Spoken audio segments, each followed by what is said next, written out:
मेरे ख्याल से पहली बार मैं आपको स्माइल करते नजर आ रहा हूँ, इसलिए कि हमने पहला ब्रेक थ्रू जो पिछले 9 दिनों से हम ट्राई कर रहे थे, जो हमारी पहली प्रायोरिटी थी कि हम एक लाइफलाइन वाली जो नाली है वो स्थापित कर लें। तो आपको मैं ये सूचना दे रहा हूँ कि 6 इंच की पाइप अभी ब्रेक थ्रू हमें मिल गया है। 53 मीटर वो उस तरफ है और वहाँ से लोग हमें सुन सकते हैं, महसूस कर सकते हैं। अभी हमारा कार्य अगला होगा कि जैसे ये पाइप के अंदर से जो हमारी ड्रिल बिट की उसे निकाला जाएगा और सबसे पहले जो हमारा कार्य है उनसे फिर से संपर्क स्थापित करके देखा जाएगा कि बीच में कोई अड़चन तो नहीं है, और उसके बाद हम फूड और बाकी जितने भी उनकी मेडिकल तरह की सुविधाएं हैं, दवाइयाँ हैं, वो उनको प्रोवाइड करेंगे। और प्रशासन की तरफ से क्या चीज़ किया जा रहा है इसके बारे में मैं ये आपको बताएंगे।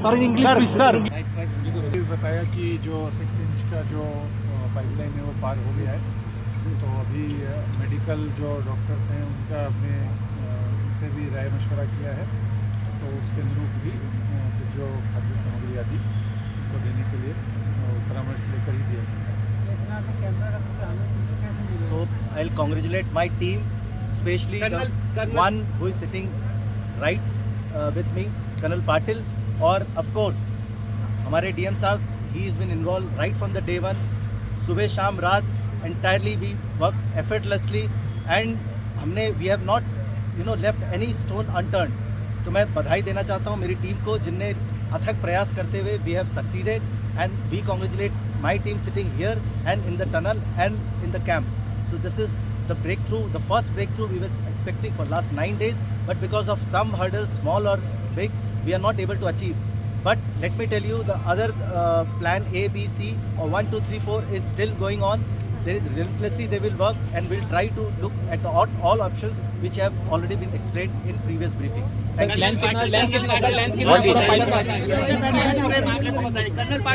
कर्नल पाटिल आप बताइए। Yes. It's the same thing which I was going to tell, which the director is saying। Hindi में जो चीज़ डायरेक्टर साहब ने सबसे बताई बड़ी है, दिक्कतों का सामना करना पड़ा आपको, 9 दिन पूरे लगे, इसमें कौन सी दिक्कतें आई आपको? देखो अभी ये सिर्फ हमारा फूड पाइप गया हुआ है जो लाइफलाइन 2 है। अभी मेन तो हमें लड़कों को बाहर निकालना है, तो 900 mm की जो पाइपलाइन है वो हमारा मेन चैलेंज है, उसको पहले करना हमें ज़रूरी है। अभी ये हमारे लिए एक पड़ाव है जिसमें हम लोगों को फूड भेज सकते हैं, उनको मोबाइल भेज सकते हैं, चार्जर्स भेज सकते हैं, उनसे बात कर सकते हैं। ठीक है, कितनी देर लगेगी सर वहाँ पहुँचने में? क्या भेजेंगे इस पाइपलाइन के जरिए? डीएम साहब से हेल्प लेकर के लिस्ट बनाई है, डीएम साहब के डॉक्टर साहब ने उन्हें बताया हुआ है, वही फूड हम बना रहे हैं, प्रिपेयर हो रहा है। उसके लिए एक ट्रे बन रही है, वो मॉडिफिकेशन के लिए ऑलरेडी ऑर्डर दे दिया है NDRF के लिए, प्लस मेरे जो फैब्रिकेटर्स हैं वो उसको ऑलरेडी बैठ के बना रहे हैं। कितनी देर बाद? उसके लिए हम बोतलें ला रहे हैं कुछ प्लास्टिक की जो कि सिलेंड्रिकल होगी और जिसका मुंह बड़ा होगा, जिससे हम उसमें सामान भर सके।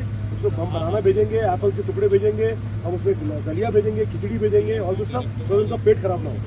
जो भी चीज़ भेजी जाएगी पहले डॉक्टर की सलाह ली जाएगी और फिजिबिलिटी देखी जाएगी कि 6 इंच के पाइप में क्या क्या चीज़ जा सकती है। और सर 9 दिन बाद वो कौन सा खाना अभी जो स्टार्टिंग रहेगी उसमें सबसे बेहतर रहेगा, वो सारे options explore already colonel Patil ने उस पर रिसर्च कर लिया। वो जो ऑगर है उसका कहाँ तक हो गया सर?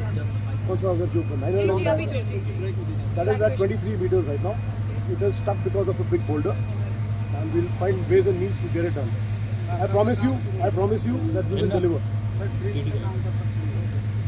ऐसे बोलना ठीक नहीं है क्योंकि अभी हमें खाना अंदर पहुंचाना है। पहली प्रायोरिटी हमें खाने की है, हमें पहली प्रायोरिटी अंदर हार्ड फूड पहुंचाने की है और उन लोगों को वहाँ फूड पहुंचा के स्टॉकिंग कराने की है। आज पहुंचेगा फूड टुडे। चलिए, थैंक यू। ये फाइबर फूड दैट अच्छा वाला फूड जो खा सकते हैं, अभी तक तो हल्का फुल्का ऑप्शन ट्राई मुरमुरा डॉक्टर्स विल डिसाइड। वो आ जाएगा, उसके बारे में हम आपको देखेंगे।